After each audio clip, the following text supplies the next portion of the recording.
Oh my god, oh my god, oh my god. Oh my god, Claire. Christ.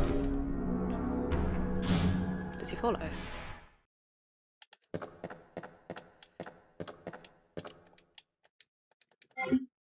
Shit.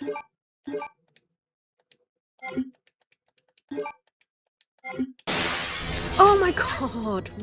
What the heck?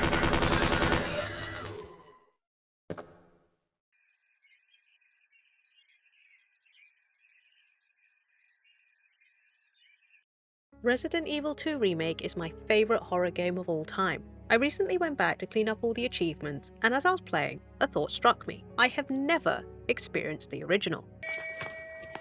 Shame! After consulting Reddit, I decided to finally correct that mistake and play Resident Evil 2.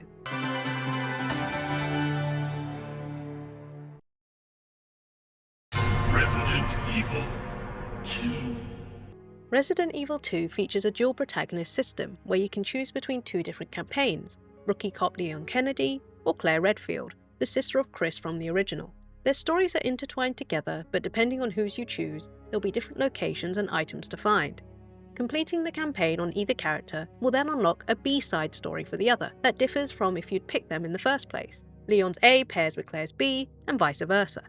This feature is also available in the remake, but the two stories never really felt like they were going on at the same time, and I'd heard that it was far better executed in the original. I decided to play Leon's A story and Claire's B, and it's certainly a more cohesive and interwoven experience. It feels more like they're in locations at the same time, and they have slightly more interactions with each other. However, it still isn't seamless, and there are certainly moments that leave you thinking, surely they would have run into each other here. That being said, the story that you do get is good, especially when you take into account the graphical limitations they had for their visual storytelling. It's a survival horror that sees Leon and Claire navigate Raccoon City. It's not an everyday stroll of sightseeing as the whole place has been infested by zombies. Leon is introduced as a sassy rookie cop who has some good one-liners, even if he is a bit of a drama king.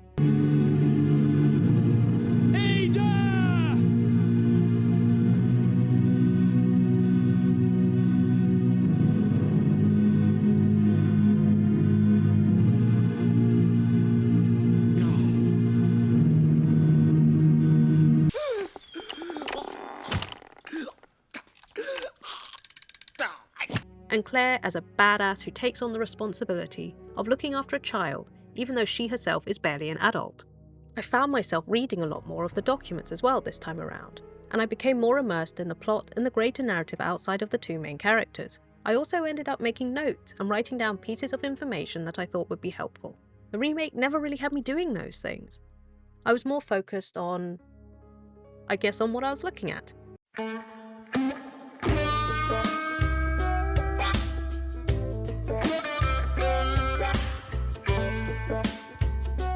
What I don't think is better is the gameplay, and that is totally personal as I am awful at tank controls.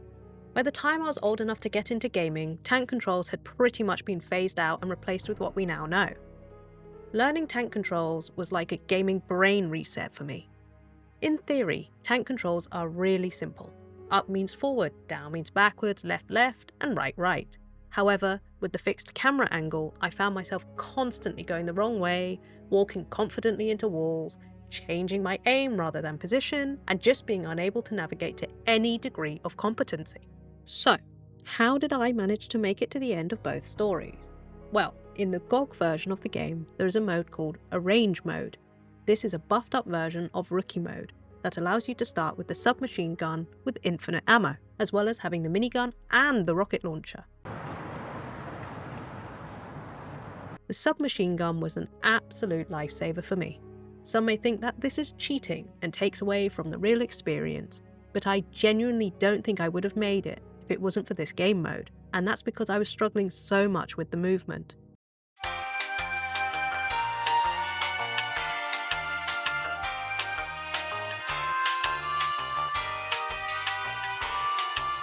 Even with that submachine gun, I couldn't score higher than a big, fat E.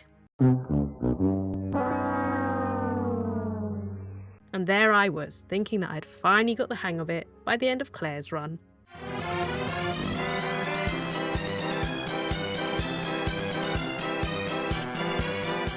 Despite playing on what is essentially the baby hand-holding easy mode, the game still challenged me and got a few jump scares in here and there.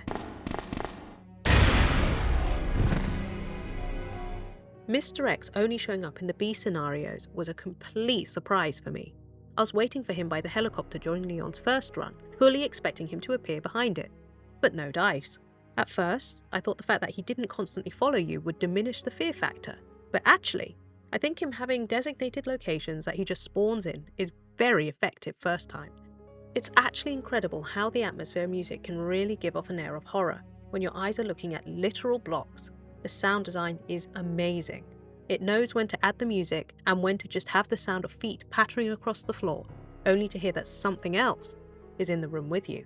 For those of you who have only played the remake, but like myself, stayed away from the original due to the controls, or maybe even the age of the game, I highly recommend giving it a go, and it may well surprise you just how well it holds up.